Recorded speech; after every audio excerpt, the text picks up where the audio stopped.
Okay, so now we're going to start with our vocab. We have 3 vocab terms. We have whole numbers, integers, and rational numbers. Whole numbers are positive counting numbers, including 0. So what this means is these are numbers that are 0, 1, 2, 3, 4, 5, and so on. So there's no decimals, there's no fractions. You can count them on your fingers. Think of like a scoreboard or like you're keeping score. So those are whole numbers. Integers are a set of whole numbers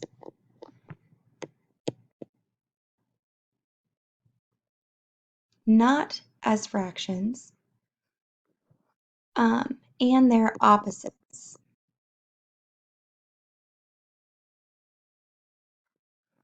So what this means, so some examples, we have -5, -4, -3, -2, not -0, my bad, -1, and then we have 0, 1, 2, 3, 4, 5, and they go on in both directions. By the way, you should be filling out these notes along with me. You should have your packet with you. So these are our whole numbers, and then their opposites mean they also include the negative versions of those. So it goes on forever in both directions. And 0 doesn't have a negative, it's a neutral number, so it's not positive or negative. So we just include 1 0. Rational numbers, these are numbers that can be written as a fraction. So they can be positive or negative as long as they can be written as a fraction. So for example, -2 can be written as a fraction because we can say -2/1. Or -4/2, that simplifies down to be 2, and it'd be negative. -1.5 can be written as a fraction. So think of like 3/2 is 1.5, and then if we put a negative in front of it, now it's -1.5. 0 is a rational number. 0 is neutral again, so it doesn't have a positive or negative. 2 can be written as a fraction, like I said, 4/2. So 4 divided by 2 is just 2. Other ones, so any whole number. So we have like 8, you can do 8.5. Just anything that can be written as a fraction. That's a rational number.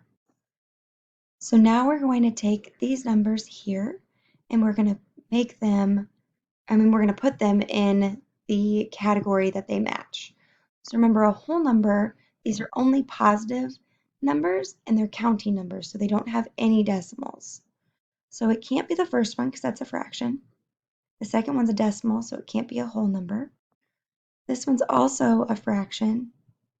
That's not a whole number.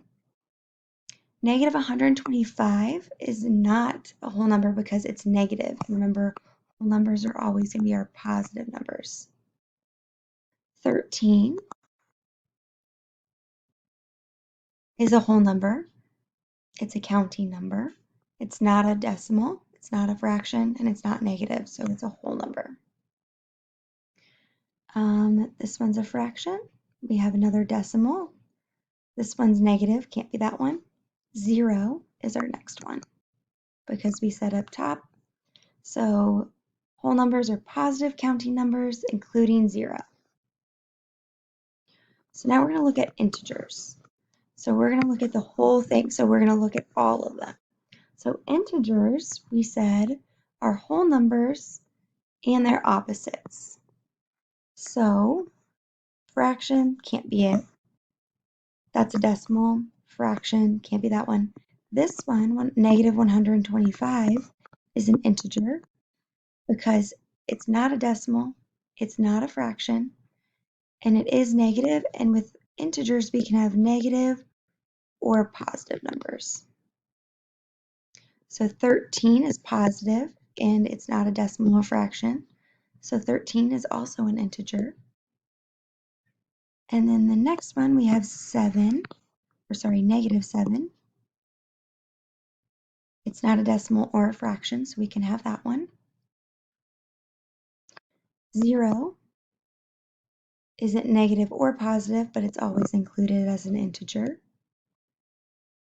Oh, I don't need a comma because it looks like there's not any more after 0. So you'll notice that some whole numbers can also be integers. So 13 and 0 go in both of them because they meet both of the criteria. They're positive, they're not decimals or fractions, so they're whole numbers.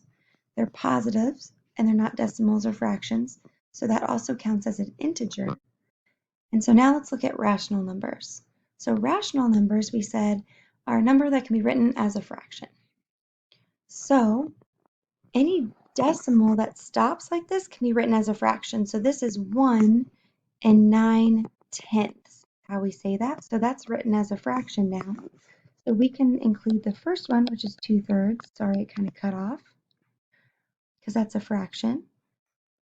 1 9/10 can be written as a fraction. So we're going to put that in the rational numbers.